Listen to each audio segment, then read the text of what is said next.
Okay, everyone. We're going to go ahead and get started. Hello, everyone. My name is Matt Schmidt.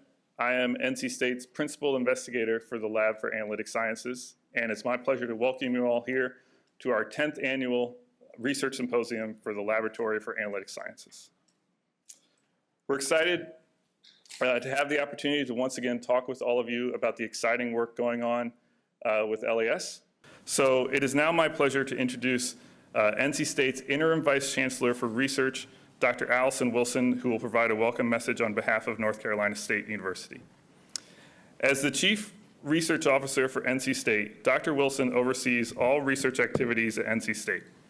This includes more than $460 million in sponsored programs from federal and local government, as well as both industry and nonprofit organizations, which has led to over 5,000 invention disclosures, 1,000 US patents, 800 active commercialization agreements, and 600 products to market. Under Dr. Wilson's leadership, NC State's Office of Research and Innovation coordinates research administration and compliance, manages the university's intellectual properties, builds new research partnerships, stewards centers and institutes and core facilities, and advances the university's research brand and reputation. Dr. Wilson is also a professor in the Department of Statistics and a fellow of the American Statistical Association and the American Association for the Advancement of Science, with over 140 peer-reviewed publications, panel reports, and technical reports, including 3 books. Prior to joining NC State in 2013, Dr. Wilson had a nearly 20-year career applying statistics to problems in defense and national security, being jointly appointed at IDA's Science and Technology Policy Institute and Systems Analysis Center, a faculty member in the Department of Statistics at Iowa State University, and a senior scientist in the Statistical Sciences Group at Los Alamos National Laboratory. And as many of you know, Dr. Wilson is intimately familiar with LAS, serving as LAS's principal investigator for 10 years prior to her becoming the interim vice chancellor for research this past summer. During that time, Dr. Wilson has helped LAS evolve from a small lab with less than 10 staff members to the interdisciplinary cross-sector collaborative organization that you see here today. She has been an integral part of every LAS symposium ever since organizing the first of these over in the McKinnon Center back in 2015. So please join me in welcoming Dr. Allison Wilson to provide her opening remarks.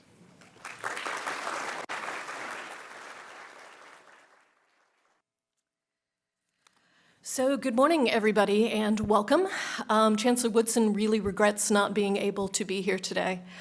As General Hawk mentioned, Chancellor Woodson has been a longtime proponent of the work that we do at LAS.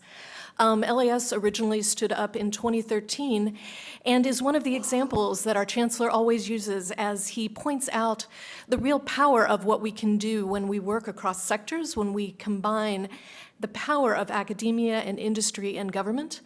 And we also think about how we can use these collaborations to really drive forward our ability to produce solutions to real-world problems.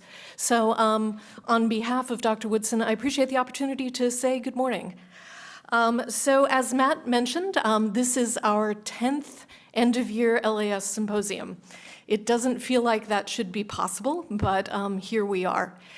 And, Symposium is always a special time for LAS, and it gives me great pleasure to welcome you all here. During the year, a lot of times as we're working on things, we've got our heads down. We're very focused on the particular thing that we're working on. And what Symposium lets us do is take a look around and start to see the real breadth of progress that we've made over the year. And so I hope that you all will take advantage of that opportunity today. We will try to have some talks here that get you oriented, but then as you go next door and you get to talk to the students and the faculty and the analysts who have been working on projects all year, ask questions. Try to think about how the work that they're doing applies in your context. I think one of the real values that we see here at LAS is how widely some of these questions that we're asking can be applied across a real range of questions that folks are answering. 2024 has been a year of leadership change at LAS. So as Matt indicated, he took over from me last July. And, Matt has been working with LAS since 2014, and he really brings a wealth of management and programmatical and technical expertise to the position. And I'm excited to have him as our new PI. In addition, Jackie Selig-Gumto arrived at LAS last December, so this is her first full year as the director of LAS. And again, I appreciate the vision and the enthusiasm and the leadership that Jackie has brought to continuing LAS as we actually start in our second decade of work together. So today, as you take a look around Symposium, I've already mentioned that one of the things that I really love about LAS is how the problems that we take on have a breadth of application. So today, given some of the themes that you're going to see, you're really going to see a lot of emphasis on data and analytics and AI and machine learning. And so why is that? If you look around and sitting in the Office of Research, everyone I talk to is saying, this AI thing, this machine learning thing, this lots of data thing, how can I use that? How is that really going to change how I think about doing research?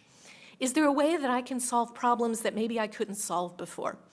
And so I'm going to challenge you as you talk to the investigators today, look and see how they are addressing operational problems and really trying to use these tools to get a handle on those problems.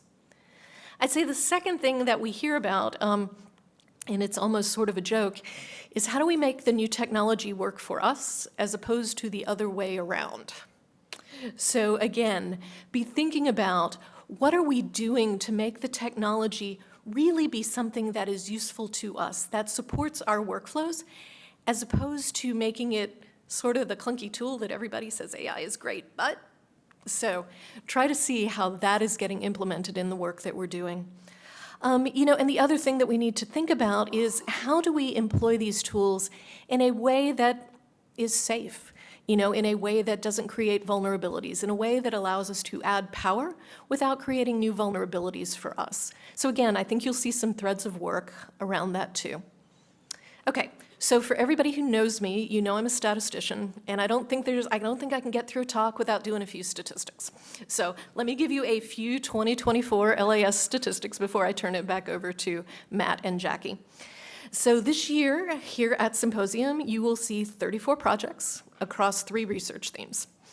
There are 22 faculty from 11 universities, and in addition, we have 6 companies that conducted LAS research during these projects this year.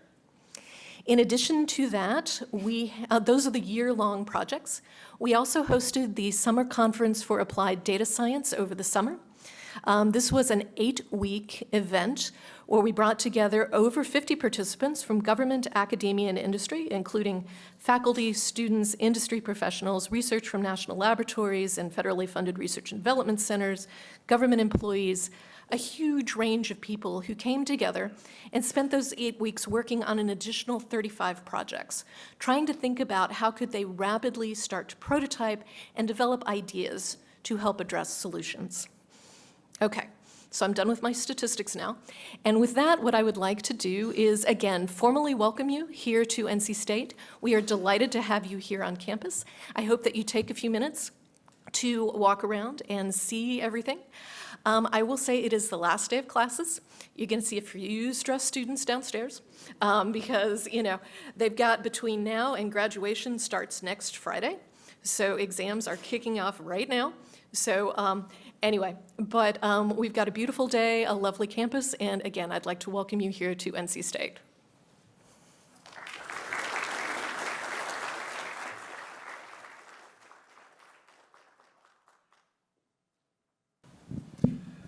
So now that we've heard from both the National Security Agency and NC State,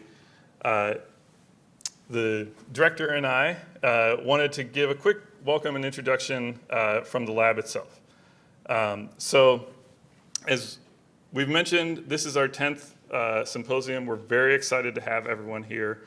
We're very excited for all of the work and contributions that have been made to put on all of these symposium and all of the work that's been done this year. Thanks, Matt, and good morning, everybody. Before I start, I just want to say that it is so exciting this morning to see so many familiar faces in the room. I've been here for a year, and I've missed many of you, though I've seen you on various VTCs and other venues, but it's good to have you here in person. And I'm really energized that Matt and I can use today to highlight all of the great progress that our team has made in 2024. But before we dive in, Matt and I realize there are many of you in the audience that have been to LAS and you have been to a symposium, but there are several of you out in the audience that have never been with us before.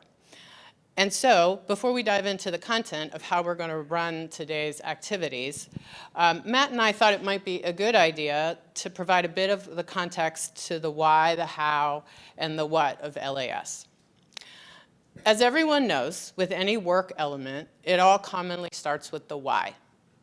At its core, the motivation of LAS comes from the belief that the effectiveness of intelligence analysis is directly impacted by the ability of an analyst to process and make sense of large amounts of complex data.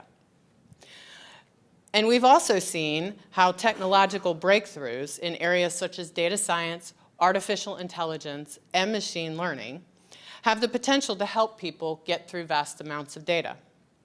But many, if not all of these breakthroughs, are happening with tremendous speed outside of our intelligence community.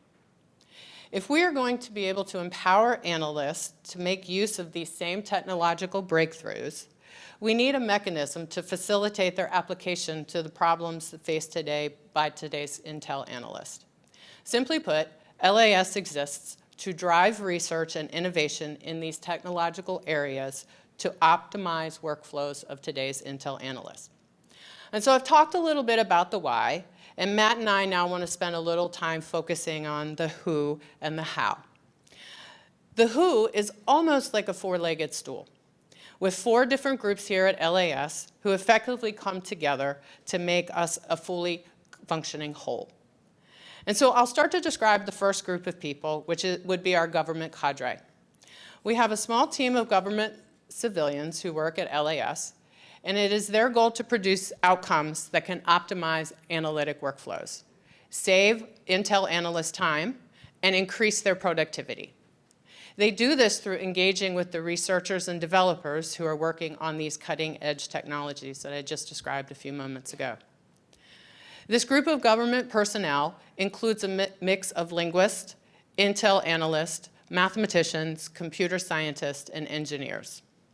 And they're all working together to ensure we here at LAS never lose touch of the needs of the user requirements or the operational environment as we explore, prototype, and develop these novel solutions. So a lot of you may be thinking, or some of you may be thinking, this all sounds great, right? We have analysts here, we have researchers here.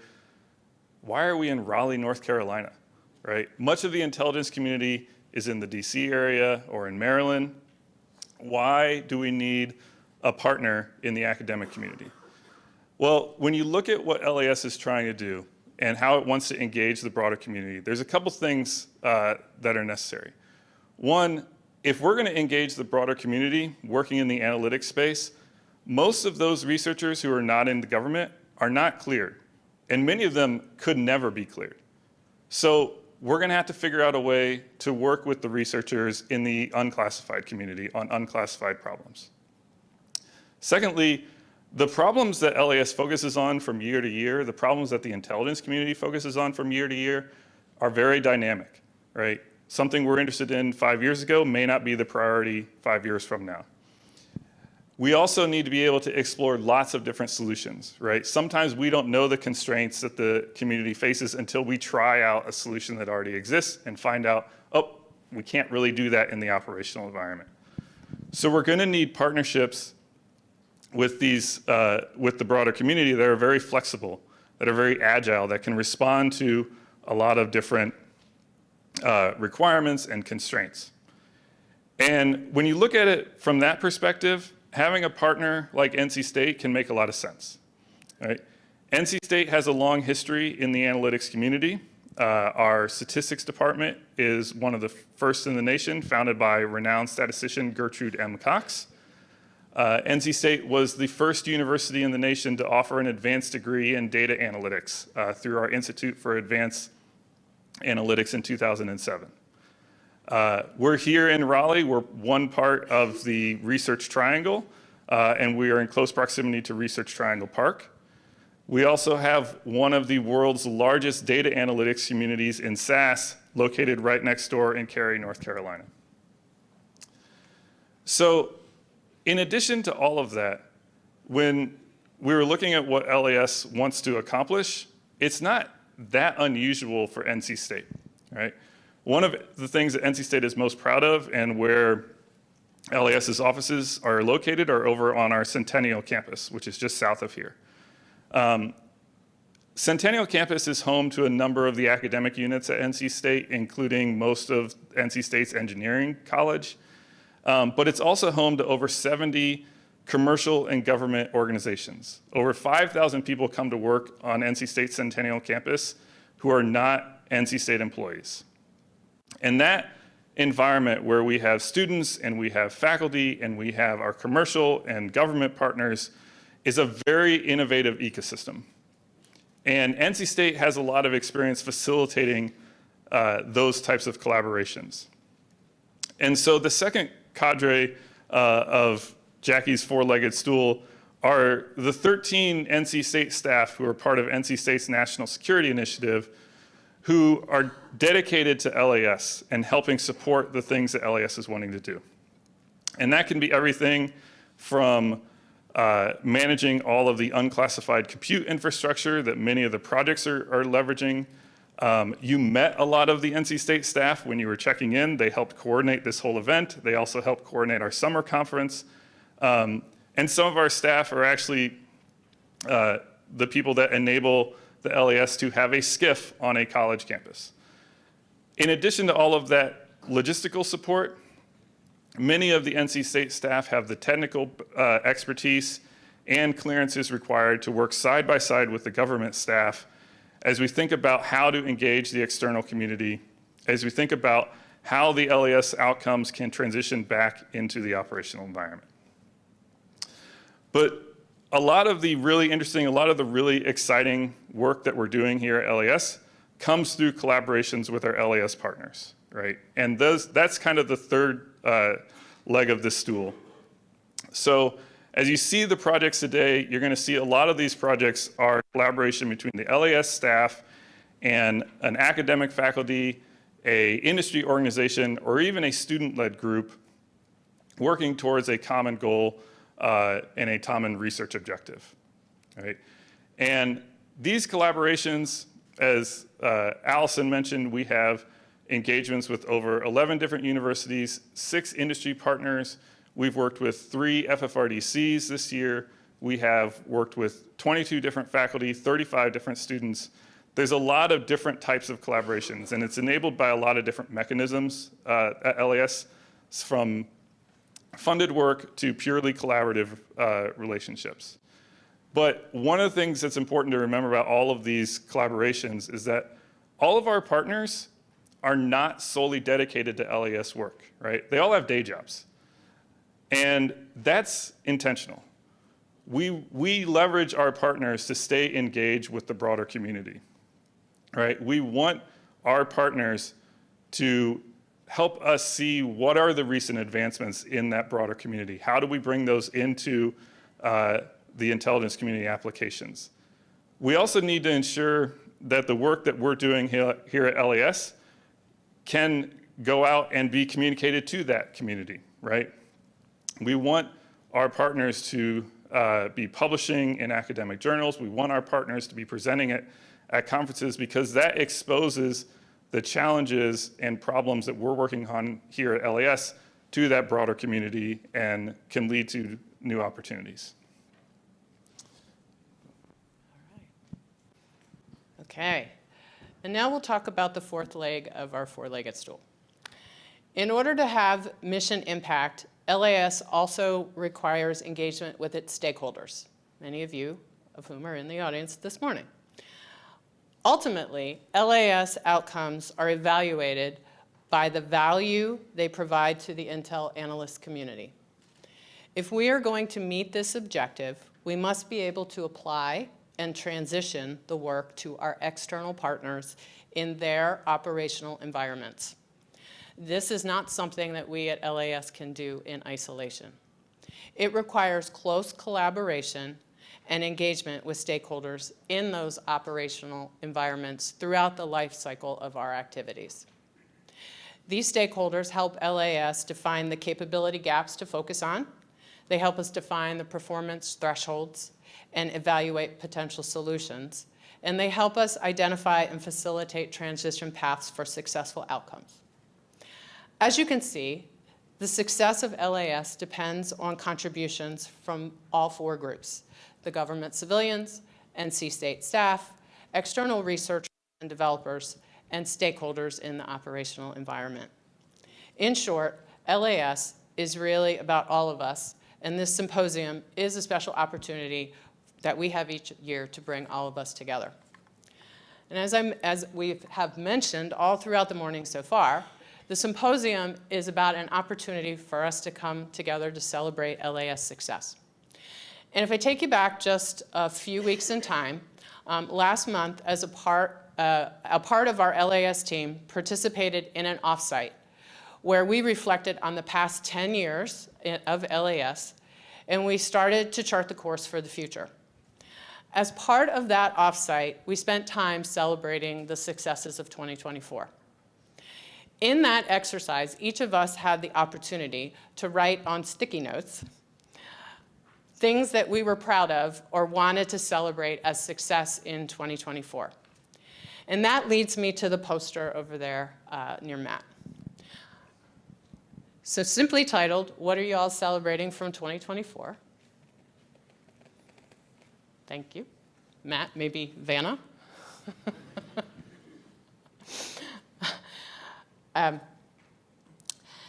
And so it might look like a mess to you, but it was something that we were all very proud of as part of that exercise after we put all the stickies up there on the board. A few members of the offsite team mentioned that they wanted us to put all of this together and that we should make it fancy and we should have it as a poster and it should be as part of the symposium. But I said no. I wanted it to be presented just as it was captured those weeks ago in the kaleidoscope of colors that you see there today. And so there it is. And you will see lots of different statements on this poster. At a high level, these statements represent the following. It represents research and development successes that we have had this year. It also represents transition successes where we have developed capabilities, and with your help, we have moved those capabilities into high-site infrastructures and operational domains. And it represents community engagement successes, where we have been able to engage and contribute to the communities in North Carolina and beyond and make significant impact. So I offer to everybody, please feel free to ask a member of our LAS team about the meaning behind a particular sticky. The poster will remain here today, and it will be transferred to the high side. You can ask us about the stickies, but I guarantee you that many of those articles there on that poster board will be reflected in the nice, sophisticated poster boards that you'll be seeing throughout the day. So I want to give a quick overview of what you're going to see today, right? So today, we're going to be in the unclassified domain. We're going to focus a lot on the research successes as well as some of the community engagement successes. Tomorrow, when we move to the classified facility, we'll talk a lot more about the transition successes. But today's agenda is going to be split along the three themes that LAS typically organizes its work by. So we're going to have 3 sessions. One session around content triage, where you'll hear about projects just such as the work that General Hawk mentioned with I Reckon and the video analysis. You'll hear about work that we've done applying AI and machine learning to the analysis of technical intelligence. The second session is going to be around machine teaming. And in that session, you'll hear about work such as the work that we've done applying user-centered design approaches to the question of how users should interact and can interact with the output of AI and machine learning algorithms. You'll also hear about things like the work we've done analyzing the cognitive load and the cognitive benefits of interacting with those AI and machine learning outputs. And then the third session will be around what we call operationalizing AI and machine learning. This is where you'll hear about some of the projects like prototyping infrastructure that's necessary to scale the application of AI and machine learning approaches. You'll also hear about some of our student-led efforts looking at the application of those techniques to some of the challenges of the intelligence community. So that's the end of our remarks. So we're going to quickly transition into the content triage session, and we're excited to see how the rest of the day goes. Thanks.